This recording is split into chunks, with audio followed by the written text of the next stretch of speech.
Get rid of the idea that Ecclesiastes is absent from God, because I want you to see just how much God's fingerprints are all over Ecclesiastes. What you see here is a list of references. Okay. The blue underneath just helps me open it more quickly.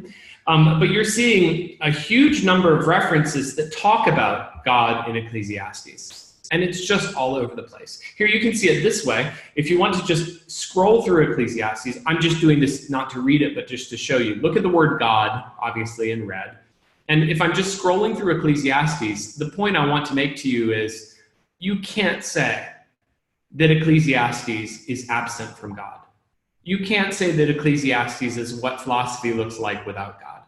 I'm still scrolling. Look at all the references in Ecclesiastes that just the word God. That's all we're talking about. Just the word God, not the idea. The idea is going to be even more. And so what I'm doing here now is I'm going to put up a set of references, and these are not the only references, but they're just maybe a selection of some references. Let's notice this.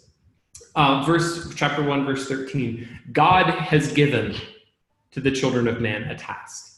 Chapter 2 talks about enjoyment, and verse 24, this is from the hand of God. God is given this. Apart from God, who can eat? Who can have enjoyment? Here, chapter 3, God has given the children of man a task. God has made everything beautiful in his time. God has put eternity into man's heart. God has made it so that we have to come to him to find truth. God has given man a gift to eat and to drink and to toil. Whatever God does endures forever. God has done it so that people will fear before him, and we'll return to that fearing idea. God will judge the righteous and the wicked. God is testing people so that we can see just how finite we are. The passage we just read in chapter 5 is a big passage about our relationship and our standing before God. I'll skip it because we'll come back to it. Everything that God has given, God keeps people occupied with joy in our hearts. God gives wealth, possessions, honor. And here I'll just give us a comment as we go by. If you're grateful for your life, which I am, if you have a comfortable life, a life, you're not living every day wondering if today the murderers will show up, if today there will be a famine, if today your children will starve. I don't think any of us are there. See? And if you're living a comfortable life like I am, that is a gift of God. God has given you great blessing. Keep on going, just a few more here. God has given us a task under the sun. Consider the work of God, who can make straight what he has made crooked. God has made both the day of prosperity and the day of adversity. Fearing God is the answer just to living life wisely. The person who pleases God will escape the destruction of sin. God made man upright.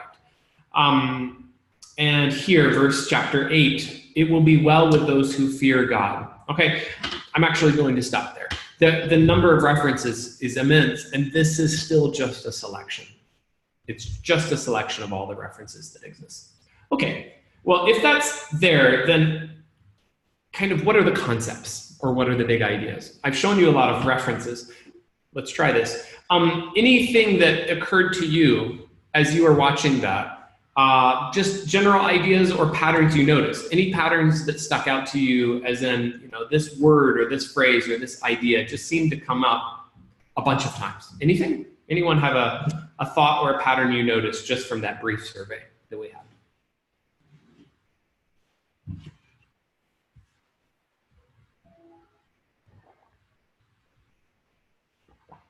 Any patterns that occurred to us, and anything will do.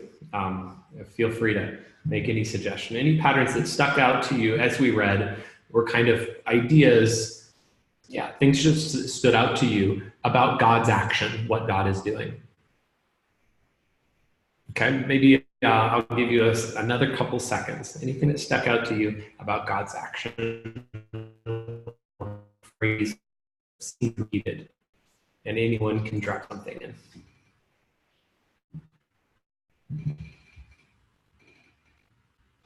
Okay, good. God is interested in our lives. That's a good idea. Good. Good. Anything else that came up there? Life is determined by God. Okay, great.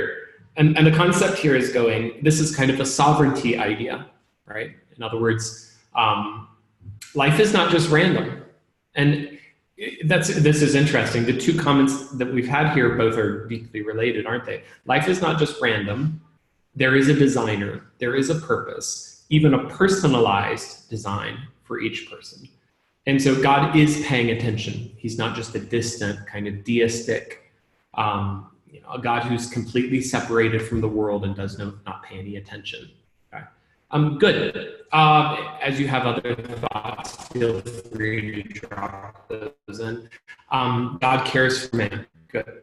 One of the patterns I kind of hoped, and maybe you noticed this and just haven't had a chance to put it in yet. One pattern I'd hope you noticed there: God has given, or God gives. And so that's over and over again. Kind of the concept I said earlier. Do you have a comfortable life? God gave that to you? Okay. So every time you eat something, every time you enjoy something, it's God handing out Christmas presents again. It's God being gracious. Everything you enjoy, which gives you a rich theology to think about all of life. Okay. I should take time here, but I'll just take a quick second. You ponder a little bit of food, and everything I eat used to be alive, right? That all comes from the hand of God as creator. It's either a plant or an animal. Everything I eat, except salt and water, everything, okay? And it came from the hand of God because he's the creator. And so he makes fruits and vegetables, he makes them delicious, he makes them for us to enjoy, and it all comes from his hand. Okay, here's an idea that I want us to ponder for just a second. And the idea that what I'm gonna kind of chase here. For us not just to think of life as though we kind of like exist in the world, and then there's also this idea of God. But almost as though, here's the concept I'm talking about, almost as though I sort of exist independent from God. Okay, as Christians, we would immediately deny that. But let me explain what I mean by that, and I think we'll get there. So ask somebody, what exists in the world? Tell me about the world, what exists? And I think maybe what we do is something, okay, what is in the world? What exists? I think what we might do, I don't know. What we might do is, okay, kind of like have in our minds an idea of a world, and in that world then, naturally, here, let's use this tool. Okay, you have land masses and continents and such like that. And then you also have the rest of the world, okay, oceans. So there you go. I've got a world. Okay, oops, I lost my land masses. Oh well. So there's my world, and it's like, okay, starting point, what exists in the world? And the answer is the world itself. The stars, the sun, the moon, the world. And okay, what else exists in the world? Well, there's me. And so if I'm gonna draw a picture of me, I think the temptation might go. We might end up with a me that's, really huge, right? This is me, the significance of me and my place in the world. Okay, and then what exists besides the world and me? Oh, I suppose there's also God. So, we can have, the concept of God in our world. And that kind of is the general balance of how we might tend to think about the world without even admitting it to ourselves. Now, let's try drawing this diagram a little bit more accurately. And here's the way that we ought to think of the world. What exists in the world? What is real? And the answer is very basic and simple. And if I want to talk about what else exists in the world, then if you want to talk about that, then I can do like, okay, zoom in, zoom in. There is a world that he made. And if I really want to talk about what else exists in the world, I can talk about me. And that's about the right balance now. In other words, the big picture, this is still not the right balance, of course, but the big picture is God is the grand reality, okay? And instead of me being the center of the world, which is, we know better, but this is the reality, me being the center of my world, and the world because terra firma, this is the real. And then God is sort of a reality we add on top of that. To have God at the center, because he is the grand reality. Another diagram that I think is the most important diagram I ever draw in my Bible doctrines classes is like this. What exists in the world? You can do two categories. Okay, category 1, God. Category 2, everything else. And I do it like this because you've got to think of the world with this reality. God is creator. Everything else, humans, angels, stars, snails, fish, everything is created. But God is the only category of anything that exists in and of himself. He is the only uncreated reality. Okay, now with that as a foundation, let's put that back into Ecclesiastes and let's process it a little bit like this. Why then is the world the way it is? Why is the world the way it is? And the answer is, the world is the way it is because God made it. Okay, if you have a little idea that, a little short circuit, a little idea that's bugging you there, I am going to talk about the fall. So no worries, we'll get there. But for starters, the world is the way it is because God made it. And you can see this in Ecclesiastes, okay? Ideas like this. God has made everything beautiful in its time. If it's done according to its right time and its proper purpose, fitting what God intended it to be, God has made the world beautiful. God has made everything beautiful in its time. Furthermore, God has put eternity into man's heart. And the idea of this goes, human creatures, we have somewhere deep in us because of the image of God. This deep awareness that the world is not just about eating, drinking, staying alive, getting enough sleep, being comfortable, having a family and dying. We know deep down in here, there's something more. And that's called eternity.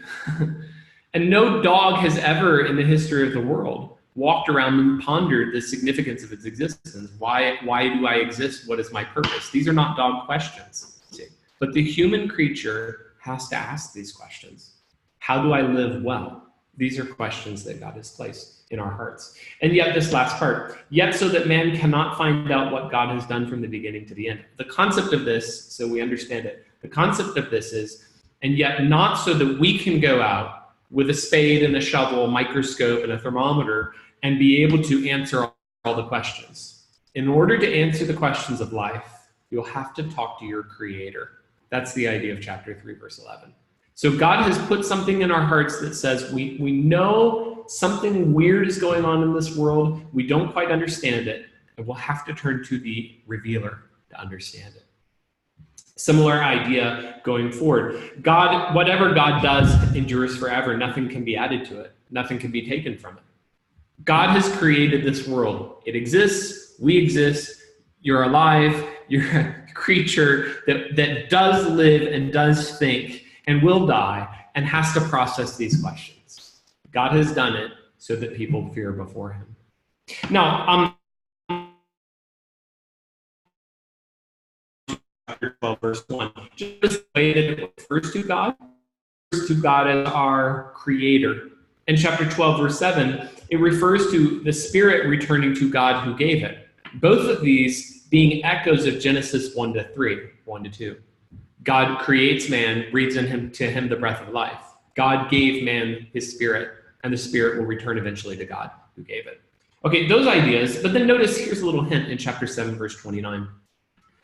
Why is the world the way it is? And I gave you part of the answer, because God made it. Like this, God made it. Chapter 7, verse 29. This alone I found, God made man upright, but they have sought out many schemes.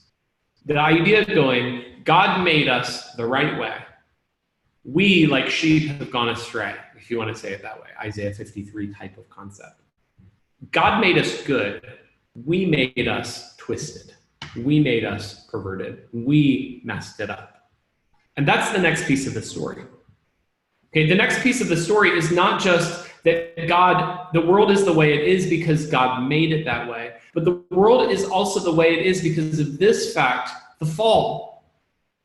And so the second piece of the story is God made the world good and we made it a mess. So you have these kinds of concepts, chapter 7, verse 13. Consider the work of God. Who can make straight what he has made crooked? I think that idea is the curse. Who can undo the curse? And the answer is no way.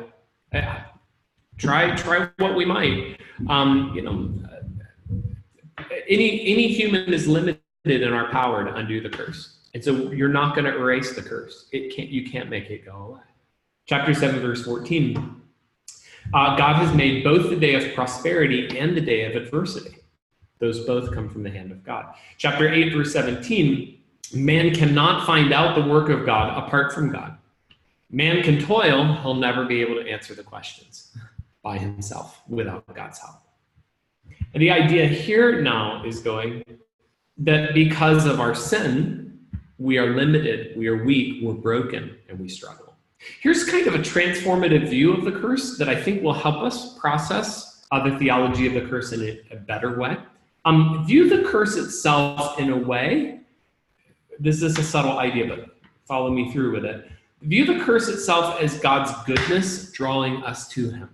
And let me explain what I mean by that. I think maybe if you read Genesis and you get to the curse, you could read that sort of like God is just frustrated with Adam. Fine, you made a mess of everything. Here's a curse. Now your life will be miserable. Okay.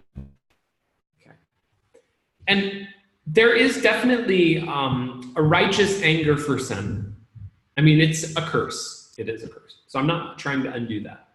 But here's another notion that I think can help us process this a little bit more deeply. What if part of the way even the curse is designed and the way the world itself is designed, that God has left in the world enough goodness that you enjoy life and you see the goodness and the beauty of life. And you have to think to yourself something like, why this goodness? Why is life so good? Why is life so beautiful?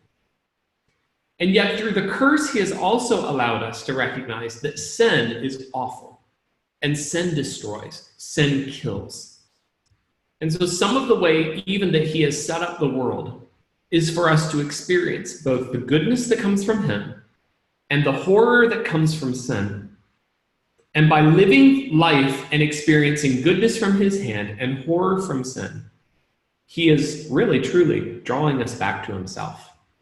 So that a really big, beautiful idea to think about Ecclesiastes and to think about apologetics is an idea that God is drawing us back to himself by giving us little samplings of the joy. He is the only creator of true joy. True joy comes only from him.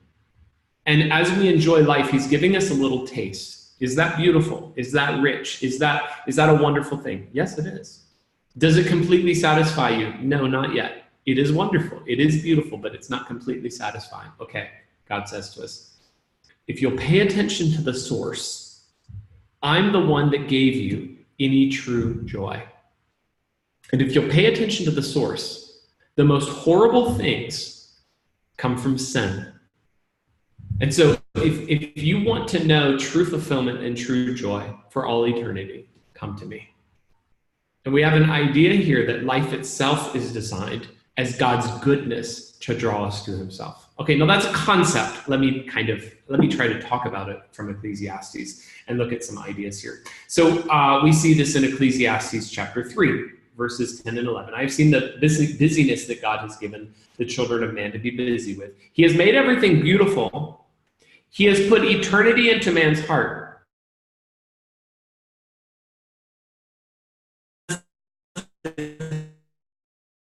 Here's the limitation. So that we can find out the end from the beginning, idea being by ourselves. We have to go to him for answers. I think a similar idea in verse 14. What God does endures forever. You can't add to it. You can't take away from it. But God has done these things. He's designed the world this way so that we fear before him. Even some richer concepts that I've gotten from my coworker, Dr. K, that we have to talk about later in chapter 12, but you pay attention to the old age poem and kind of a concept here that goes, why is life designed in a way that as you live your life, decades go by, you bury your grandparents, you bury your parents, you bury friends, you watch people around you pass away. And it happens, and it happens, and it happens, and it happens over and over again. And Ecclesiastes says, better to be at a funeral than to be at a party, because it will make you think, it says.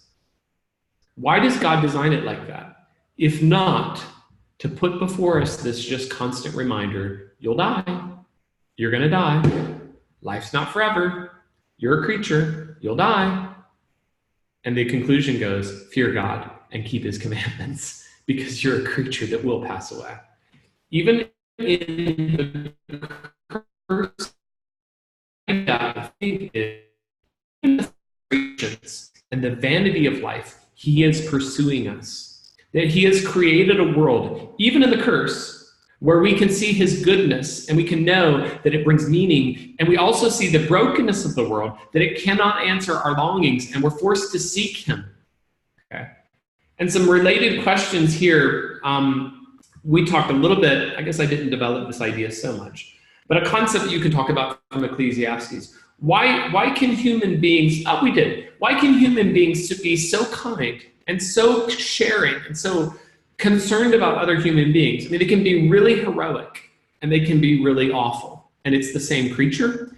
And we said from an apologetics idea, you could say, this is pointing you back to God created man good and we fell. So the same creature can be really kind and really awful, okay? Related idea. Why is life so beautiful? It really is beautiful.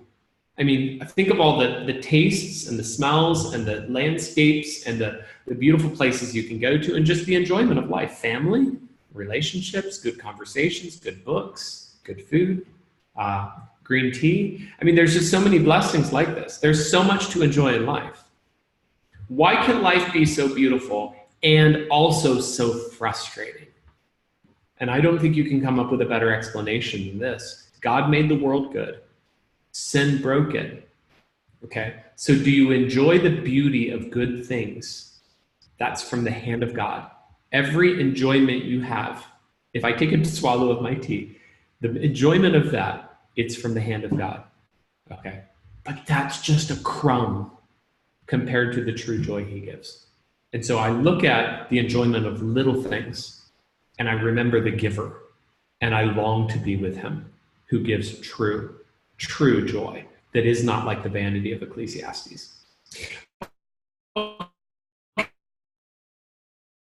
Concept here goes, God in Ecclesiastes. Can I recommend to you if you want? This can be a great study.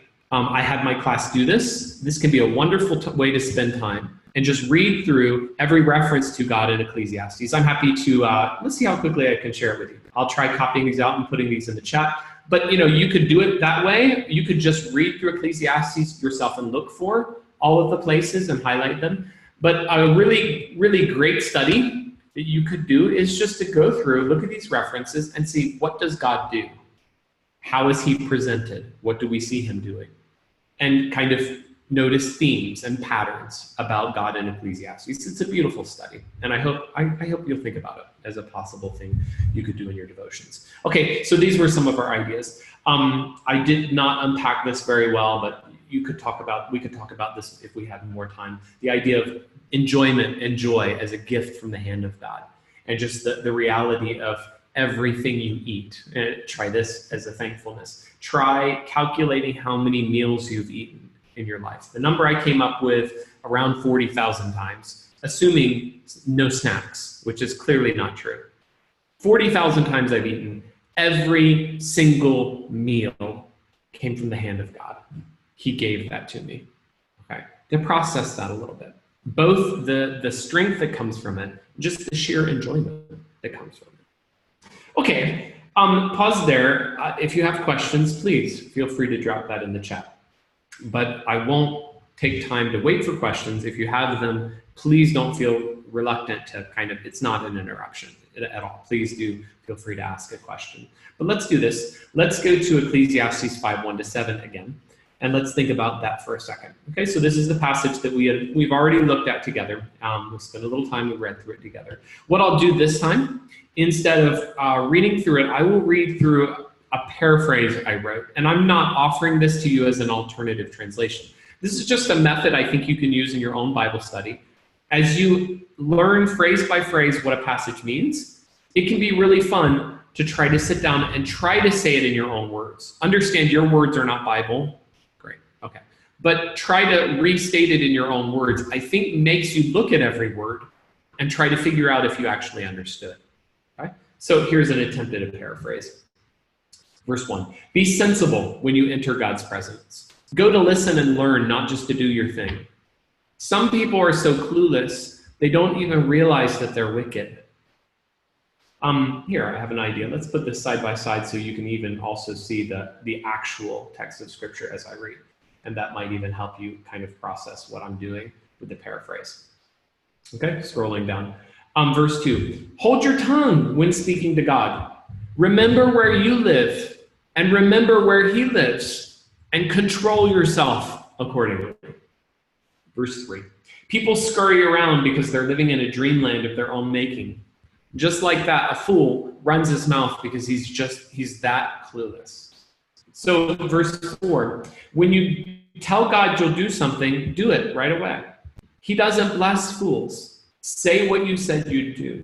Verse 5, actually, better yet, just not to say anything at all, than to promise and not come through. Verse 6, don't let your mouth get ahead of you. And don't try to wiggle out of your promises when it's time to deliver. Why should God be displeased whenever he hears you? Why cause him to be against everything you do? Because whenever people start thinking big or talking a lot, it's all hot air. But God is the one you must fear. I told you as a paraphrase, it's very, very free. I was just trying to, okay, how would we say this? Or what's the kind of idioms that we might use to express these ideas? And it's an attempt to try to think through and understand what's going on in those words. So here, just an idea. If I had more time in our time together, I would have you do this. To try reading through the passage and highlighting every instance, every place where you see words or voice. Okay? And if you do, let's just glance over, and I'll show you quickly what you'll get as a result. So jumping back over. Okay, look down through the passage. And you see words and voice are everywhere in here, really. Excuse me, I'm having a little jam here. Let's see if we can get back to it.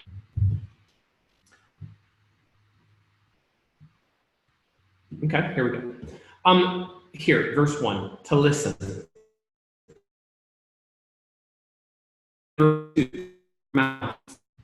Word, words be few. Voice. Many words in verse 3. I'm looking for words, voice, sound, speech, anything that has to do with communication. Verse 4, a vow. And then again, pay what you vow. It's better that you should not vow at all than that you should vow and not pay. Let not your mouth lead you into sin. Do not say. Why should God be angry at your voice? Words grow many. Okay? All of that is giving you this idea of words, speech, talking, communication. And why is that? And if you go back and you look through again, you get this idea. When you go to the house of God, don't go there just to do your thing. Don't go there running your mouth, talking about God. Go to listen. Go to hear. Go with your heart and your mind ready and thirsty, desperate to hear from God. In other words, this is the idea. Going to the house of God, worship, presence of God, all of those ideas, it's not about me. It's not about me going to get something for myself today. Going into the presence of God is about my being humbly overwhelmed by his majesty and his glory. Go to listen. And the foundation of that really is coming in verse 2, some of the most striking words of Ecclesiastes. God is in heaven and you are on earth. Therefore, let your words be few. And the idea here is just remember who is the creator and who is the created. Remember where you live.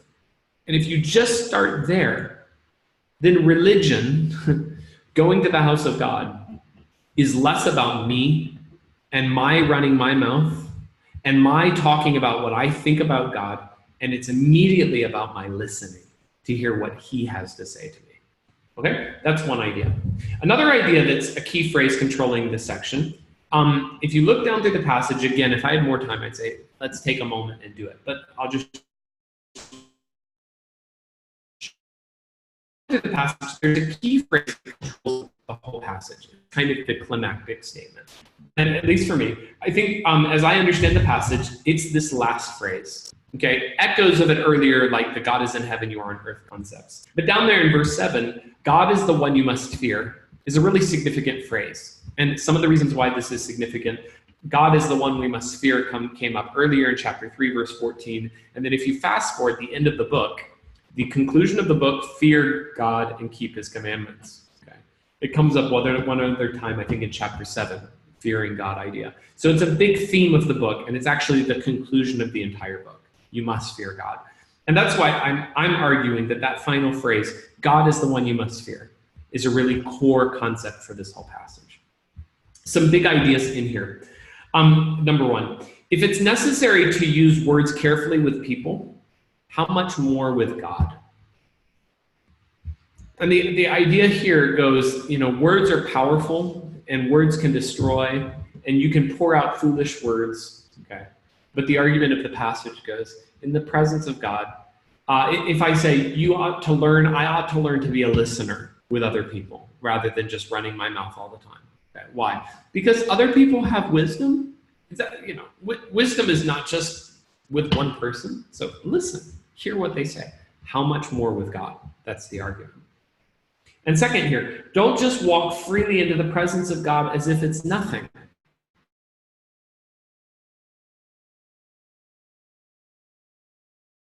And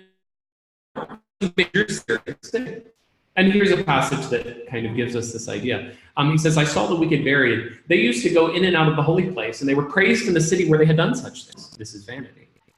And the idea is, you've got people that come to the end of their life. This is part of the wrongness of life. They come to the end of their life.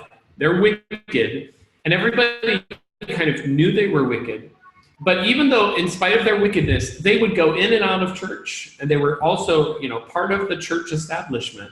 And they even were praised and admired in the very city where they had done their wickedness, and they were never called to account for it. Okay? And the idea of this is supposed to be a horror. The horror that we would walk into the presence of God, carrying sin as hypocrites, and not even stop to think that God knows. A supporting idea to this, keep your promises. Okay? God is the one you must fear is a major theme across Ecclesiastes. And I have to pause here to talk about this because it's such an important theme. What does it mean to fear God? What's the concept of it? Okay, I'll give you these verses in the chat, and if you want to spend some more time looking at them in your own study, then that may be a profitable study. Oh, it will be a profitable study. Just thinking about the fear of God theme. But if you look through these quickly, you would get some ideas like this. When you see God's power and his doing tremendous, extraordinary works, the result is that the people fear God. Leviticus 19.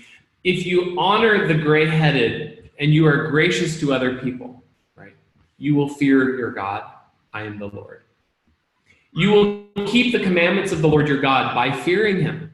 Okay, so to fear God is to obey him. Deuteronomy chapter 12. What does the Lord require of you but to fear the Lord your God, to walk in his ways, to love him, to serve him, which becomes a pretty good definition of what it means to fear God. It means to walk in his ways, to love him, to serve him.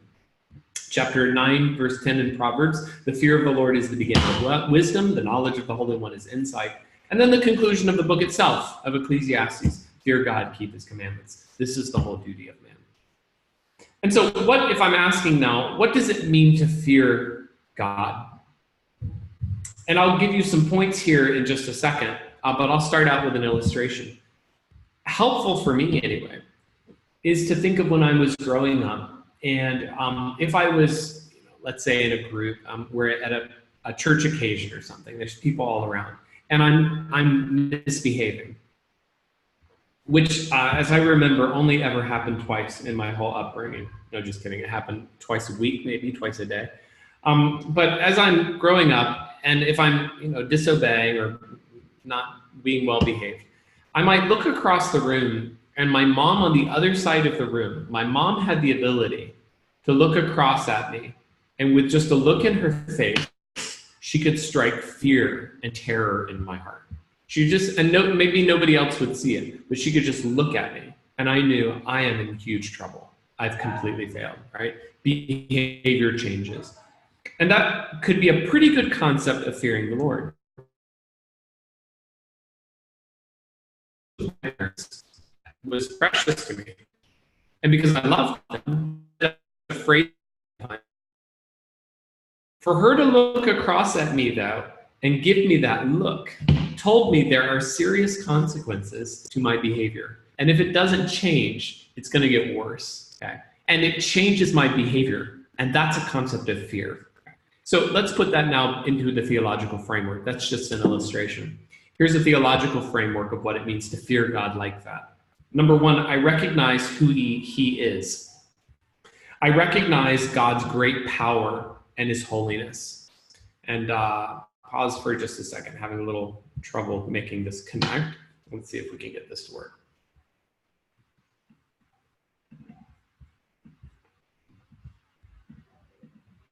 Okay, well, this is interesting. It might be jammed. Let's try it.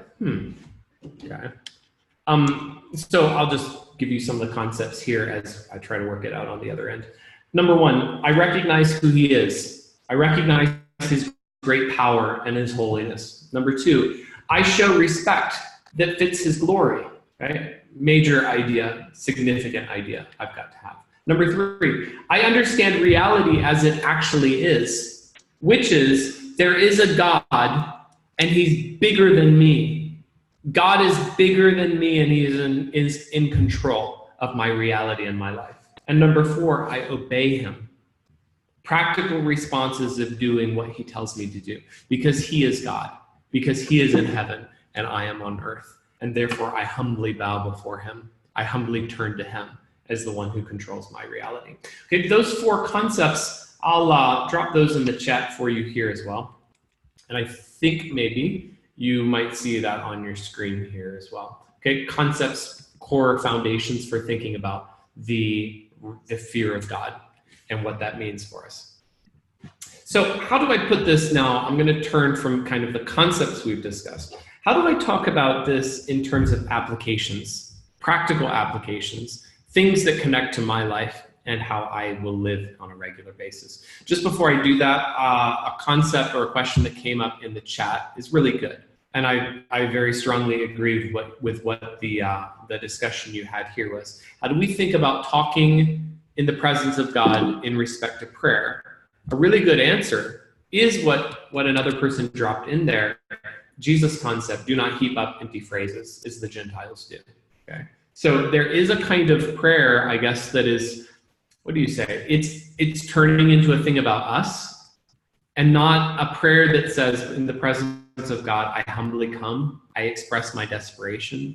I have no other answers besides what the reality of God and his power. There's a prayer that comes to his presence. Words comes humbly. A couple of applications here. Number one, don't fear people more than you fear God. And this is a constant, incredible daily battle. I wrote something just for myself. It was in my,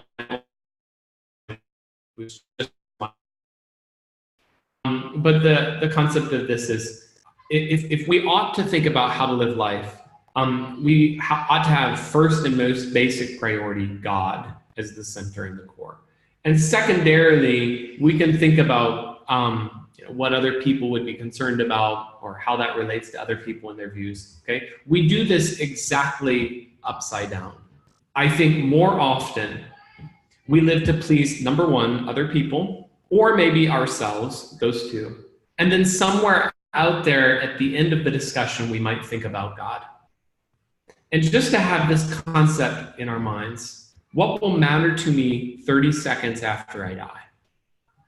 Will it matter to me 30 seconds after I die whether people thought I was a great person? Will it matter to me at all 20 years from now whether I was embarrassed in this particular occasion? Okay. Will it matter to me in 20, 30, or 100 years whether I was faithful to my God? Don't fear people more than you fear God.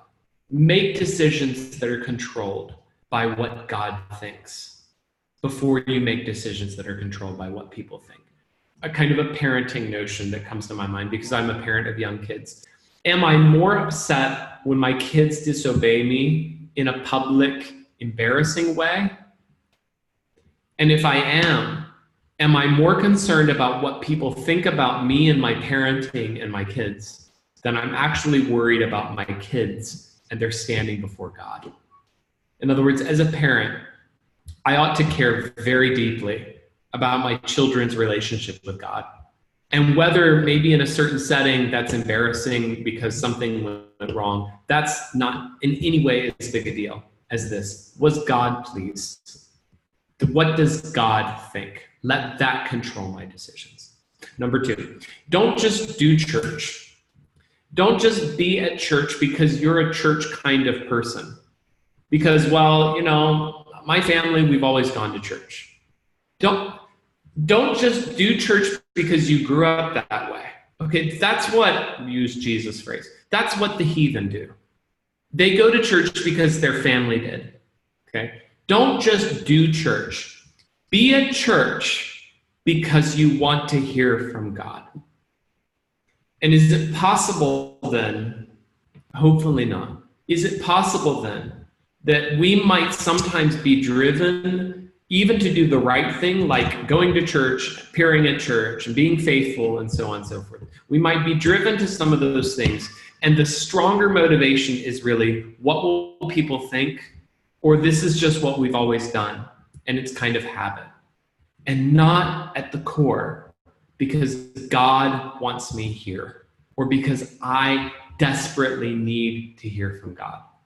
There has to be a desperation in me that says I'm there on Sunday morning because there is a God, and he did save me from my sin, and I've got to hear from him today.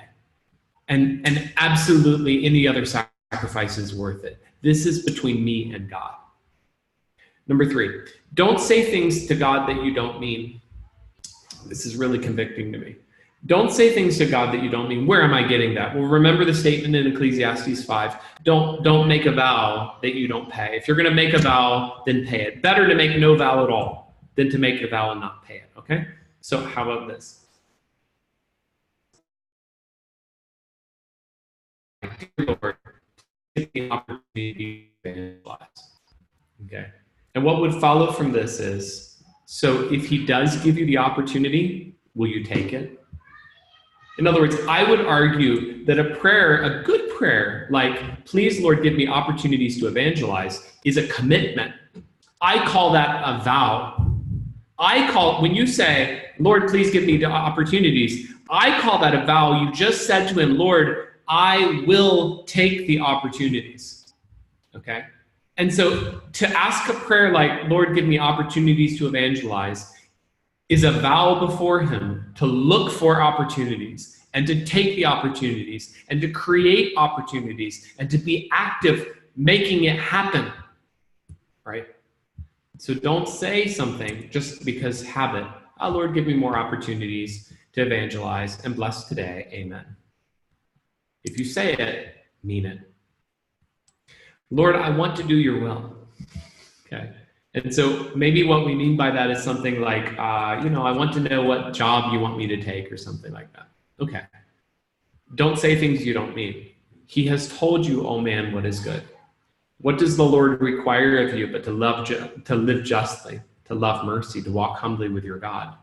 Fear God and keep his commandments. Love the Lord your God with all your heart, soul, mind, and strength. Love your neighbor as yourself. This is the will of God, even your sanctification. Okay. So, Lord, I want to do your will.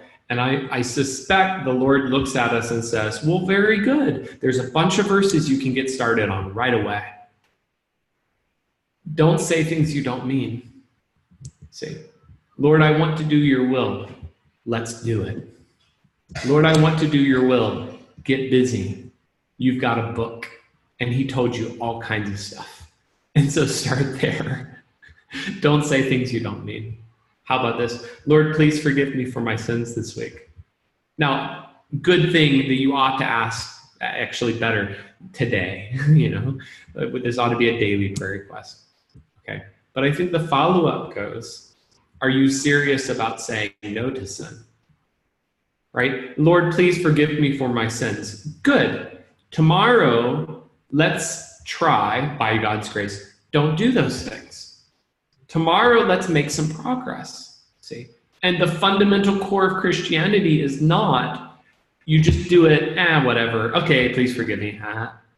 The fundamental core of Christianity is I ask forgiveness because I know that Jesus Christ suffered for that sin. And it horrifies me to think that my sin brought him shame and punishment and suffering. And so I turn the next day with a humble heart, rejoicing in the forgiveness he has given me. And I thank him for the cleanness that he's given me in my soul. And I step forward to live differently because Jesus is real and Jesus died. Or here's another form of that.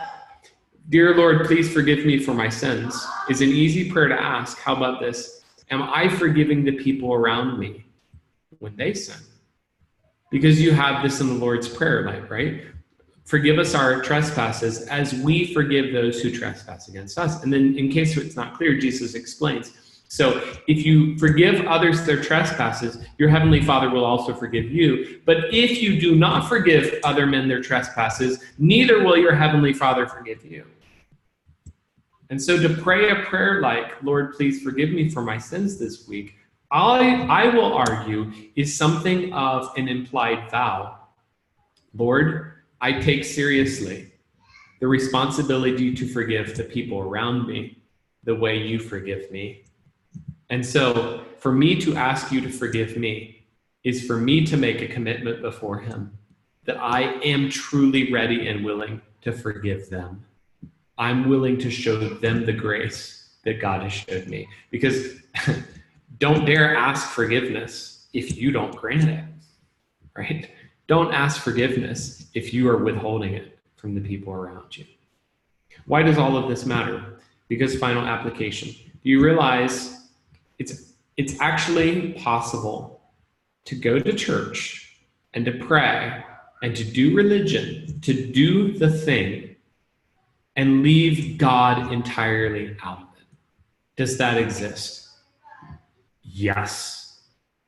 Do people go to church in good Bible-believing churches for decades and it was never about God?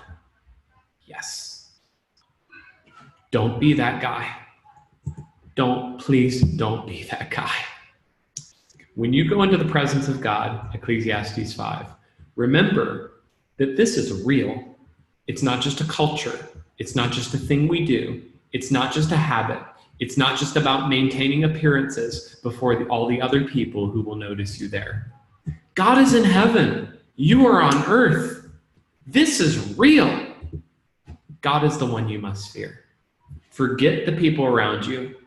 Forget what they think. How about this reality? God made me. I'm a creature in his sight. This is between me and him. As if I'm the only person in the world. It's me in the presence of God. God is the one we must fear. And please, please, may this not be true of us, that we would go to church, pray,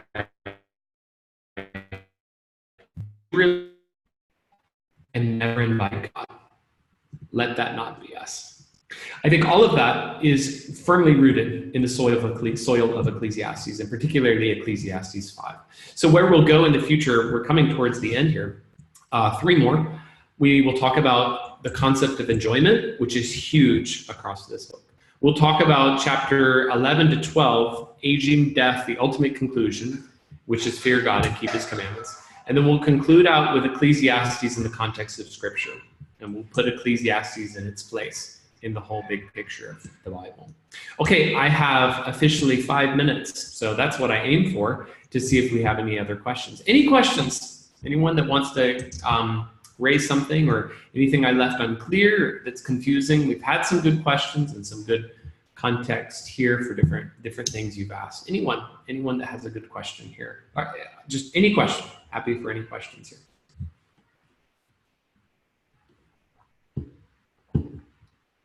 Now I leave it to you. I'll let you do the talking or the typing, and I'll enjoy my green tea, which is a gift from the hand of God. All enjoyment is.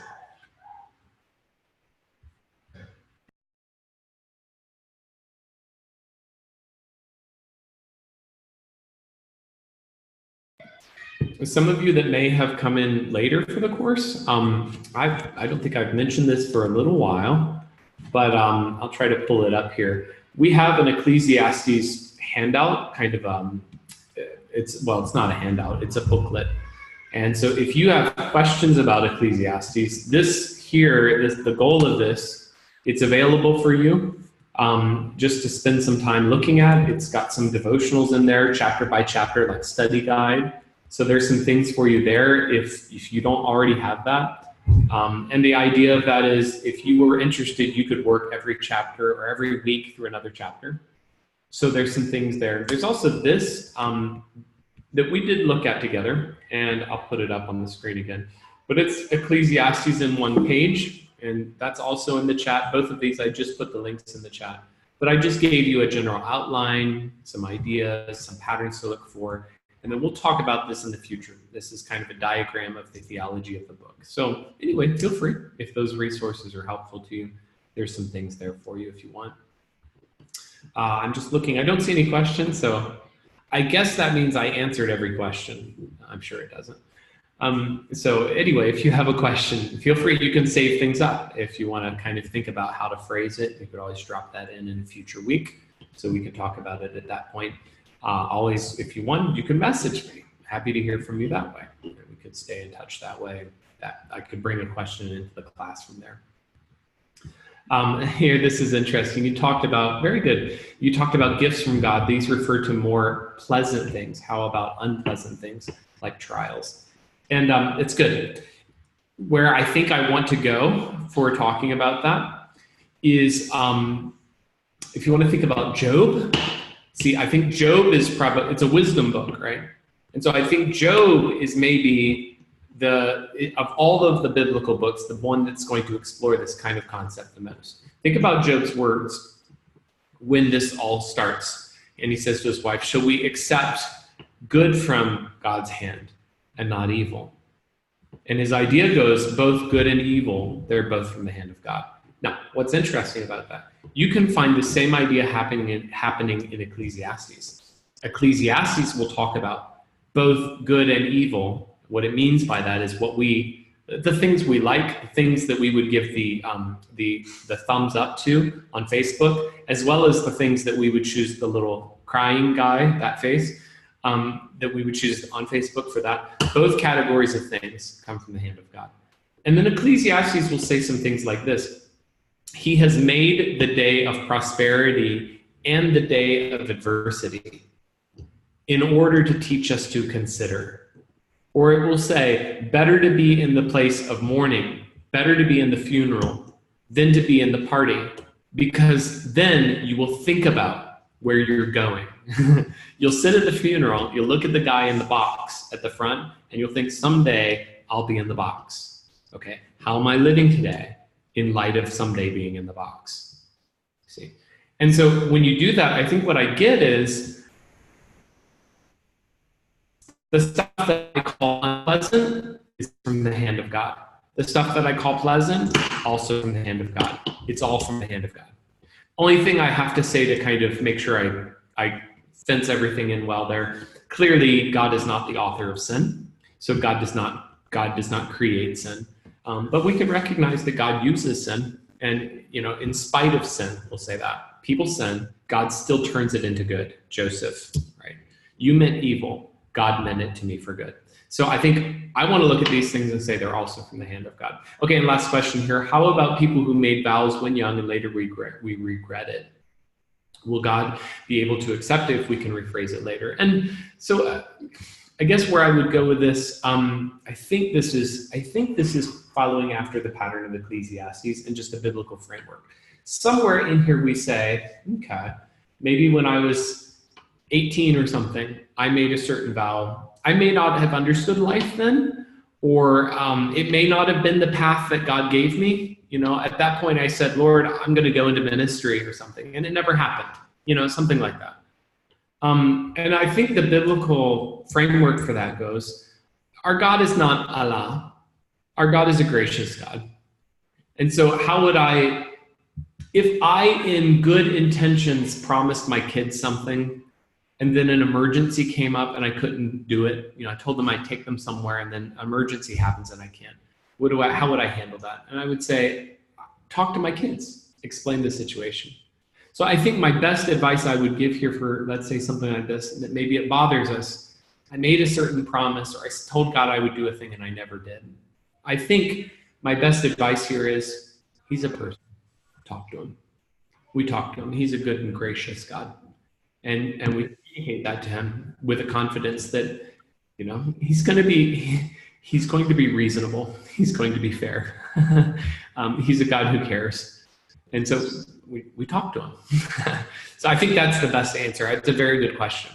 And it's good because it should drive us to prayer. It should drive us back on our knees. Thank you. Good. Thank you for those questions. Excellent. Thank you, Dr. Joel Anna. We appreciate your encouragement, sharing this night. They're very practical, and I think we need some sort of this kind of guidelines in our life as we live our Christian life. So I think it'll be very helpful for all of us, and we look forward to our next week lectures again. Okay, thank you. Okay, so we shall end tonight's meeting, and a good night, everybody. Bye.